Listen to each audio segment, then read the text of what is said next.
Good morning everyone. আজি আমি শিকিম আন্তঃৰাষ্ট্ৰীয় বজাৰত তেলৰ দাম কেনেকৈ বঢ়া তুতা হয়।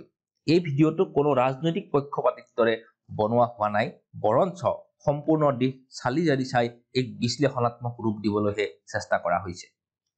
প্ৰথমতে এটা দামৰ অংক কৰো। আজিৰ দিনত ব্ৰেণ্ট খাৰুৱা তেলৰ প্ৰতি বেৰেলৰ দাম হৈছে 62.68 ডলাৰ, অৰ্থাৎ ভাৰতীয় টকাৰ হিচাপত হ'ব 4547 টকা। এক বেৰেল মানে হৈছে প্ৰায় 120 লিটাৰ, আৰু সেই হিচাপত প্ৰতি লিটাৰ খাৰুৱা তেলৰ মূল্য হ'ব 4547 হৰণ 120, অৰ্থাৎ 37 টকা 89 পইচা। এই 37 টকা 89 পইচা হৈছে খাৰুৱা তেলৰ দাম। তাৰ পিছত আহিলে আমি আন্তঃৰাষ্ট্ৰীয় বজাৰত খাৰুৱা তেল কিনাৰ পৰা কিনি তাক পৰিবহন কৰিব লাগিল, আমাৰ ৰিফাইনাৰী বিলাকত তাক সংশোধন কৰিব লাগিল, সেইবিলাক বজাৰত মিলি দিব লাগিল। এই গোটেইবিলাক খৰচ মিলি ফাইনেল কিমান খৰচ হয় সেইটো আমাৰ ওলাব। আৰু তাৰ পিছত আজি যে পেট্ৰল বা ডিজেলৰ দাম 90 ওচৰে পাজৰে, এই বাকি যিখিনি ডিফাৰেন্স থাকি গ'ল, বাকি যিখিনি পাৰ্থক্য থাকি গ'ল, এই পাৰ্থক্যখিনি হৈছে গভৰ্ণমেন্টৰ কৰৰ টকা, গভৰ্ণমেন্টৰ টেক্স। এটা ইন্টাৰেষ্টিং কথা হৈছে যে ভাৰতবৰ্ষত খাৰুৱা তেলত যিমানখিনি টেক্স লাগে এইটো প্ৰায় 69%, আৰু এইটো পৃথিৱীৰ ভিতৰত হাইয়েষ্ট। পৃথিৱীৰ বহুত কেইখন দেশৰ তুলনাত বহুতখিনি বেছি খাৰুৱা তেলৰ টেক্স। আচলতে এই খাৰুৱা তেলৰ টেক্সৰ ভিতৰত থকা লজিকটো কি? সকলো গভৰ্ণমেন্টে বিচাৰে যে যিবিলাক বস্তু মানুহক ব্যৱহাৰ কৰিবলৈ ডিসইনচেন্টিভাইজ কৰা যায়, যেনেকৈ ধৰা চিগাৰেট বা স্মোকিং বা ড্ৰিংকিং, মদ খোৱা বা চিগাৰেট, এইবিলাকত এটা টেক্স লগোৱা যায়। সেই টেক্সটো কোৱা হয় চিন টেক্স, যাতে বেছি কৰ হোৱা কাৰণে মানুহে সেই বস্তুটো কমকে ব্যৱহাৰ কৰে, আৰু যাতে মানুহ ডিসইনচেন্টিভাইজ হয় মানুহটো সেই বস্তুটো ব্যৱহাৰ কৰাৰ কাৰণে, আৰু তাৰ কাৰণে সেইবিলাক বস্তুত বেছি কৰ প্ৰয়োগ কৰি বস্তুবিলাকৰ দামটো বঢ়াই দিয়া যায়। আমাৰ ভাৰতবৰ্ষৰ ক্ষেত্ৰতো কি হৈছে, ভাৰতবৰ্ষত কয়লা, যিবিলাক থাৰ্মেল পাৱাৰ প্লেণ্টে আজি কয়লা ব্যৱহাৰ কৰি আছে, সেইবিলাকত এটা প্ৰতি টন কয়লাৰ ওপৰত এটা টেক্স লগোৱা যায়, অলমোষ্ট 300 rupees খনৰ এটা টেক্স লগোৱা যায়। সেনেকে আমাৰ ভাৰতবৰ্ষতো এই পেট্ৰল ডিজেল বা যিখিনি পেট্ৰলিয়াম জাত সামগ্ৰী, এইখিনি যদি মানুহে বেছিকে ব্যৱহাৰ নকৰে তেতিয়া আমাৰ বায়ু প্ৰদূষণটো কম হ'ব। আৰু এনেকুৱা এটা লজিক আগত ৰাখি প্ৰতিখন গভৰ্ণমেন্টে আৰু লগতে গভৰ্ণমেন্টৰ ৰেভিনিউ বঢ়োৱাৰ কাৰণে প্ৰতিখন চৰকাৰে এই খাৰুৱা তেলৰ ওপৰত এটা হায়াৰ টেক্স এটা নিৰ্ধাৰণ কৰি থৈ গৈছিলে। আৰু সেই বস্তুটো আজি স্বাধীনতাৰ পিছত প্ৰতিখন চৰকাৰে ফলো কৰি অহাৰ পিছত, অনুসৰণ কৰি অহাৰ কাৰণে আজি খাৰুৱা তেলৰ দাম, আজি পেট্ৰল ডিজেল বা এইবিলাকৰ দাম আমাৰ ভাৰতবৰ্ষত বহুতখিনি বেছি। কিন্তু কথাটো হৈছে যে আজি 90 টকা পেট্ৰল ডিজেলৰ দাম, কিন্তু চৰকাৰে এনেকুৱা কৰিব নোৱাৰে যে এদিনতে পেট্ৰলৰ দাম 60 টকা কৰি দিলে, কাৰণ তেতিয়া এটা গোটেই ইকুইলিব্ৰিয়াম, যিটো সাম্যতা, এই সাম্যতাটোত ব্যাঘাত জন্মিব। গভৰ্ণমেন্টে 5 টকা 2 টকা 3 টকা এনেকে কমাব পাৰে, বা 2 টকা 3 টকা 4 টকা এনেকে বঢ়াব পাৰে, কিন্তু একেলগে 90 টকাৰ পৰা 50 টকা কৰি দিব নোৱাৰে, কাৰণ তেতিয়া এটা ডিমান্ড আৰু সাপ্লাই মিছমেচ এটা আহি যাব। গতিকে এইখিনি হৈছে মানে আমাৰ খাৰুৱা তেলৰ দামত আমাৰ যিখিনি পইচা আছে, এই যিটো দাম, এই দামটো উচ্চমুখী হোৱাৰ কাৰণটো কি? এতিয়া আমি চাম এই খাৰুৱা তেলৰ বজাৰখন কেনেকুৱা, খাৰুৱা তেলৰ ভিতৰত ইণ্টাৰ লিংকিং বিলাক কেনেকুৱা। আজি ভাৰতবৰ্ষই ব্যৱহাৰ কৰা তেলৰ অলমোষ্ট 83% আমদানি কৰে, মানে বাহিৰৰ দেশৰ পৰা ভাৰতবৰ্ষই কিনে। আৰু ভাৰতবৰ্ষই কিনা দেশবিলাক কোনবিলাক? এইটো আছিলে 2018ৰ হিচাপ। ভাৰতবৰ্ষই ইৰাকৰ পৰা কিনে, সাউদি আৰবিয়া, ইৰাণ, নাইজেৰিয়া, মানে প্ৰধানকৈ এই যিখিনি ৱেষ্ট এছিয়ান কাণ্ট্ৰি আছে, এই ৱেষ্ট এছিয়ান কাণ্ট্ৰিখিনিৰ পৰা ভাৰতবৰ্ষই তেল কিনে। এইটো হৈছে পাৰ্চিয়ান গাল্ফ, এই পাৰ্চিয়ান গাল্ফৰ যোগেদি, পাৰ্চিয়ান গাল্ফৰ মাজেদি ভাৰতবৰ্ষই তেল ভাৰতবৰ্ষলৈ সৰবৰাহ কৰে। নাইজেৰিয়া ক'ত আছে? নাইজেৰিয়া আছে আফ্ৰিকাৰ নাইজেৰিয়া, এইখিনি নাইজেৰিয়া। ইয়াৰ পৰা ভাৰতবৰ্ষই এনেকে তেল আনে, ইয়াতে জলদস্যুৰ আক্ৰমণ হয় সোমালিয়াত, এনেকে তেল আনি ভাৰতবৰ্ষই ইয়াতে শোধন কৰে আৰু তাৰ পিছত কৰ পৰা আনে United Arab Emirates West Asian country পশ্চিম এছিয়াৰ দেশ এইবিলাক ভেনিজুৱেলাখন ক'ত আছে ভেনিজুৱেলা আছে ইয়াতে লেটিন আমেৰিকাত এই ভেনিজুৱেলাৰ পৰা ভাৰতবৰ্ষই এনেকে তেল আনে কুৱেইট মেক্সিকো আছে উত্তৰ আমেৰিকাত এইখন মেক্সিকো ইয়াৰ পৰা ভাৰতবৰ্ষই তেল আনে এংগোলা এখন আফ্ৰিকান কান্ট্ৰি এইখন এংগোলা ইয়াৰ পৰা ভাৰতবৰ্ষই এনেকে তেল আনিব ইউনাইটেড ষ্টেটছ আমেৰিকাৰ পৰা তেল কিনে মালয়েছিয়া আমাৰ ওচৰতে ইয়াৰ পৰা তেল কিনে ভাৰতে ওমান পশ্চিম এছিয়ান দেশ ব্ৰাজিল এইখন ব্ৰাজিল ইয়াৰ পৰা তেল আনে কাটাৰ আৰু এইখন ৰাছিয়াৰ পৰা এইখন হৈছে ব্লেক সি এই ব্লেক সিৰ পৰা এইটো বসফৰাছ প্ৰণালী টাৰ্কিৰ এইফালে এছিয়ান টাৰ্কি সেইফালে আছে ইউৰোপিয়ান টাৰ্কি তাৰ মাজত আছে বসফৰাছ প্ৰণালী এই বসফৰাছ প্ৰণালীৰ পৰা সুয়েজ খালৰ মাজেদি ৰেড সি হৈ ভাৰতবৰ্ষৰ তেল ভাৰতবৰ্ষলৈকে আমদানি কৰে এনেকে ভাৰতবৰ্ষই এইকেইখন দেশৰ পৰা প্ৰধানকৈ তেল কিনে এইখিনি আছিলে 2018 চনৰ হিচাপ এতিয়াও সিনাৰিও প্ৰায় একেই খালি ইৰানৰ ওপৰত আমেৰিকাই সেংচন লগোৱাৰ কাৰণে যে ইৰানৰ লগত কোনো বেপাৰ বাণিজ্য কৰিব নোৱাৰে তাৰ কাৰণে ভাৰতবৰ্ষই ইৰানৰ পৰা এতিয়া আগতকৈ কমকৈ তেল কিনিব পাৰে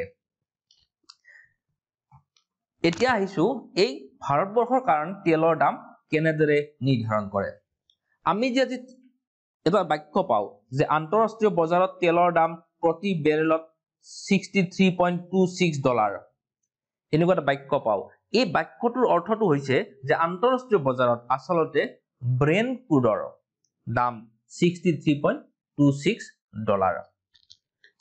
আন্তঃৰাষ্ট্ৰীয় বজাৰত তিনি ধৰণৰ ক্ৰুড ষ্টক মাৰ্কেটত মানে বেচা কিনা হয় তাৰ পৰা এটা হৈছে ব্ৰেণ্ট ক্ৰুড এটা হৈছে ডুবাই ক্ৰুড আৰু এটা হৈছে ওয়েস্ট টেক্সাস ইন্টাৰমিডিয়েট এই তিনিটা ক্ৰুড এই ক্ৰুড মানে হৈছে খাৰুৱা তেল এই ব্ৰেণ্ট ক্ৰুডটো প্ৰধানকৈ ইউৰোপিয়ান দেশবিলাকৰ ইউৰোপিয়ান ইউনিয়ন বা ইউকে এই দেশবিলাকৰ ষ্টক মাৰ্কেটত যেটো বেচা কিনা হয় তাক কোৱা হয় ব্ৰেণ্ট ক্ৰুড আৰু আমাৰ এছিয়ান ষ্টক মাৰ্কেটত যেটো বেচা কিনা হয় হেতু হয় ডুবাই ক্ৰুড আৰু ওয়েস্ট টেক্সাস ইন্টাৰমিডিয়েট এইটো প্ৰধানকৈ ষ্টক মাৰ্কেটত বেচা কিনা হয় আমেৰিকান মাৰ্কেটত আমেৰিকান ষ্টক এক্সচেঞ্জ বিলাকত এতিয়া ভাৰতবৰ্ষৰ কাৰণে তেলৰ দাম কেনেদৰে নিৰ্ধাৰণ কৰে আৰু ভাৰতবৰ্ষৰ কাৰণে তেলৰ দাম কোনে নিৰ্ধাৰণ কৰে এইটো আমি ইয়াৰ পিছৰ স্লাইডখনত দেখিবলৈ পাম আমি কেইখনমান দেশৰ কথা জানিব লাগিব এইকেইখন হৈছে OPEC দেশ মানে অৰ্গানাইজেচন অফ পেট্ৰলিয়াম এক্সপোৰ্টিং কান্ট্ৰিজ মানে এইটো এটা অৰ্গানাইজেচন যিকেইখন দেশে এটা সৰহখিনি পৰিমাণৰ খাৰুৱা তেল ৰপ্তানি কৰে আৰু এই দেশকেইখন হৈছে আলজেৰিয়া এংগোলা কংগো বিখুবীয় Guinea Gabon Iran Iraq Kuwait Libya Nigeria Saudi Arab সংযুক্ত আৰব গণৰাজ্য আৰু ভেনেজুৱেলা আৰু পৃথিৱীৰ তেলৰ ৰপ্তানিৰ প্ৰায় 35% নিয়ন্ত্ৰণ কৰে এই দেশসমূহে আৰু পৃথিৱীৰ তেলৰ ভঁৰালৰ প্ৰায় 82% এইকেইখন দেশত আছে এতিয়া ভাৰতবৰ্ষই যদি তেল কিনিব লাগে এইকেইখন দেশৰ পৰা প্ৰধানকৈ ভাৰতবৰ্ষই তেল কিনে আৰু ভাৰতবৰ্ষে প্ৰধানকৈ পশ্চিম এছিয়াৰ পৰা তেল কিনে আৰু পশ্চিম এছিয়াৰ দেশবিলাকে যেতিয়া ভাৰতত তেল বিকে তেতিয়া তেওঁলোকে গড় উলিয়ায় কিহৰ গড় উলিয়ায় তেওঁলোকে ব্ৰেণ্ট ক্ৰুড ইউৰোপিয়ান মাৰ্কেটৰ ব্ৰেণ্ট ক্ৰুড এছিয়ান মাৰ্কেটৰ ডুবাই ক্ৰুড আৰু ইউএছ এৰ মাৰ্কেটৰ মানে আমেৰিকাৰ মাৰ্কেটৰ ওয়েস্ট টেক্সাস ইন্টাৰমিডিয়েট এই তেলৰ ভাও বজাৰত ষ্টক এক্সচেঞ্জত কি চলি আছে তাৰ গড় উলিয়ায় আৰু গড় উলিয়ায় ভাৰতবৰ্ষত তেওঁলোকে এটা তেলৰ মূল্য নিৰ্ধাৰণ কৰে এই OPEC দেশসমূহে মানে এওঁলোকৰ হাতত বহুতখিনি মানে তেলৰ বেচা কিনা ক্ষেত্ৰত বহুতখিনি পাৱাৰ আছে বহুতখিনি ক্ষমতা আছে তো এওঁলোকে ভাৰতবৰ্ষৰ কাৰণে এটা তেলৰ দাম নিৰ্ধাৰণ কৰে আৰু এই তেলৰ দামটো তেওঁলোকে গড় উলিয়াই নিৰ্ধাৰণ কৰে সো আজি কথা এটা এনেকুৱা আজি চাওক আজি মেগি এক পেকেটৰ দাম আমাৰ ভাৰতত 2 টকা ভাৰতত 10 টকা আৰু সেই মেগি পেকেটৰ দাম আমেৰিকাৰ বজাৰত হৈছে 100 টকা কাৰণ আমেৰিকাৰ বজাৰত আপুনি 10 টকাত মেগি নাপায় আৰু তেনেকৈ কথাটো হৈছে যে এই যিবিলাক OPEC কান্ট্ৰি আছে, OPEC দেশ আছে, এই OPEC দেশবিলাকে যেতিয়া ইউৰোপিয়ান মাৰ্কেট বা US এৰ মাৰ্কেটত বস্তু বিকে তেতিয়া তেওঁলোকে এটা বেছি দাম পায় compared to Asian market. Asian মাৰ্কেটত বেছি দাম পায় কাৰণ তাতে মানুহৰ জীৱন ধাৰণৰ খৰচ বেছি আৰু তাত সেইকাৰণে তেলৰ দামো বেছি। ভাৰতবৰ্ষতকৈ তেলৰ দাম বা যিকোনো জীৱন ধাৰণৰ খৰচ বেছি, সো তাতে তেওঁলোকে এটা বেছি দাম পায়, কিন্তু এছিয়ান মাৰ্কেটত সেই দামটো নাপায়। আৰু সেই কাৰণে এই যিটো ষ্টক মাৰ্কেটৰ যিটো তেলৰ গড় উলিয়ালে তাৰ লগত আৰু কিছুমান আনুষংগিক কিছুমান বস্তু যোগ দিয়ে। তাৰ ভিতৰত এটা বস্তু হৈছে এছিয়ান প্ৰিমিয়াম। এই বস্তুটো হৈছে এছিয়ান প্ৰিমিয়াম। এই এছিয়ান প্ৰিমিয়াম মানে হৈছে যে এছিয়ান কান্ট্ৰি বিলাকে যদি এই তেল ৰপ্তানিকাৰী দেশসমূহৰ পৰা তেল কিনে এই অৰ্গেনাইজেশ্যনটোৱে এটা এছিয়ান প্ৰিমিয়াম নিৰ্ধাৰণ কৰে। মানে প্ৰতি বেৰেল তেলত 62 টকা 62.38 ডলাৰতকৈ আৰু $2 এটা এছিয়ান প্ৰিমিয়াম দিব লাগিব, মানে বেছি এটা দাম নিৰ্ধাৰণ কৰে। আৰু তাৰ যোগেদি সেই কাৰণে তেলৰ দামটো তেওঁলোকে নিজৰ ইচ্ছা অনুসৰি ল'ব পাৰে। আৰু তেলৰ দামত এই দেশসমূহৰ OPEC দেশসমূহৰ মনোপলি একনায়কত্ববাদ চলি আছে এতিয়াও। এতিয়া কথাটো হৈছে এই যিখিনি দেশ আছে মাজতে আজি 4-5 বছৰমান আগতে তেলৰ দাম আন্তঃৰাষ্ট্ৰীয় বজাৰত বহুতখিনি কমি গৈছিলে। আৰু তেতিয়া কি হৈছিলে এই যিখিনি OPEC দেশ আছে এই OPEC দেশখিনিৰ মানে তেলৰ যিটো প্ৰডাকশ্যন যিটো উৎপাদন সেই উৎপাদনটো তেওঁলোকে নকমাই, তেওঁলোকে উৎপাদনটো মাৰ্কেটত দিয়ে থাকে আৰু মাৰ্কেটত ডিমান্ড নাই, মাৰ্কেটত সাপ্লাই বেছি কিন্তু মাৰ্কেটত ডিমান্ড কম, আৰু তেতিয়া তেলৰ দামটো স্বাভাৱিকতে কমি যাব কাৰণ সাপ্লাই বেছি ডিমান্ড কম, তেলৰ দামটো কমি যাব।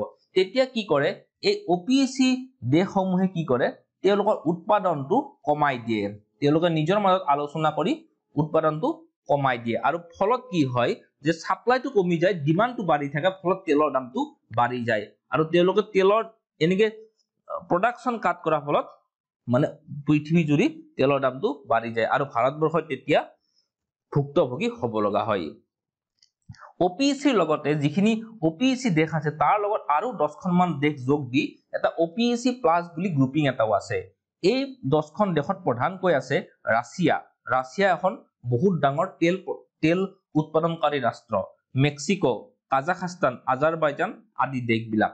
আৰু এই দেশবিলাকো যেতিয়া উৎপাদন কাট কৰে, যেতিয়া উৎপাদন কমাই, সেই উৎপাদন কমোৱা প্ৰচেছটোত এই OPEC দেশবিলাকৰ লগতে এই OPEC প্লাছ দেশকেইখনো যোগ দিয়ে, যাতে গোটেই বিশ্বজুৰি প্ৰডাকশ্যন কাট কৰাৰ ফলত তেওঁলোকৰ যাতে আন্তঃৰাষ্ট্ৰীয় বজাৰত তেলৰ দামটো এটা হাই লেভেলত থাকি যায়।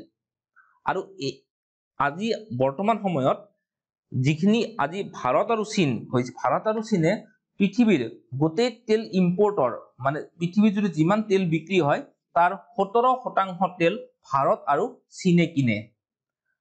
আৰু সেই কাৰণে ভাৰতবৰ্ষ আৰু চীনে বৰ্তমান এটা অইল বায়াৰ্স ক্লাব এটাৰ কাৰণে চিন্তা চৰ্চা কৰি আছে, যাতে তেওঁলোকে যিখিনি দেশে তেল বিকে সেই দেশখিনিৰ লগত বেছি প্ৰএক্টিভলি বাৰ্গেনিং কৰিব পাৰে, মানে দৰদাম কৰিব পাৰে, আৰু যাতে তেওঁলোকে বেছি কম দামত সেই দেশবিলাকৰ পৰা মানে তেল কিনিব পাৰে। আজি ভাৰতবৰ্ষত যে আজি তেলৰ দামটো বাঢ়ি গৈছে, এতিয়া আজিৰ দিনত ভাৰতবৰ্ষৰ হাতত থকা সলিউশন এটাই হৈছে, সেইটো হৈছে কৰ কমোৱা, টেক্সৰ ওপৰত ফুয়েলৰ ওপৰত কৰ কমোৱা। আৰু ফুয়েলৰ ওপৰত কৰ কমোৱাৰ লগে লগে চৰকাৰৰ হৈ যাব কি ৰেভিনিউ ডেফিচিট, আৰু ৰেভিনিউ ডেফিচিট হোৱাৰ লগে লগে চৰকাৰে কি কাট কৰিব লাগিব, চৰকাৰে এক্সপেন্ডিচাৰ কাট কৰিব লাগিব, খৰচ কমাব লাগিব, নহলে কি হ'ব, নহলে গভৰ্ণমেন্টৰ ফিস্কেল ডেফিচিট বাঢ়ি যাব।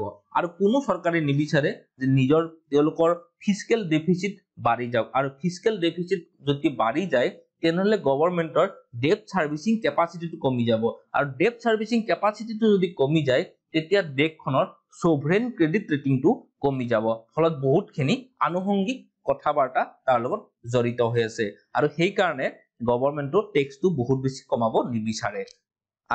আৰু যিখিনি আন্তঃৰাষ্ট্ৰীয় বজাৰত তেলৰ দাম, সেই আন্তঃৰাষ্ট্ৰীয় বজাৰত তেলৰ দামটো আমাৰ হাতত বৰ্তমান নাই।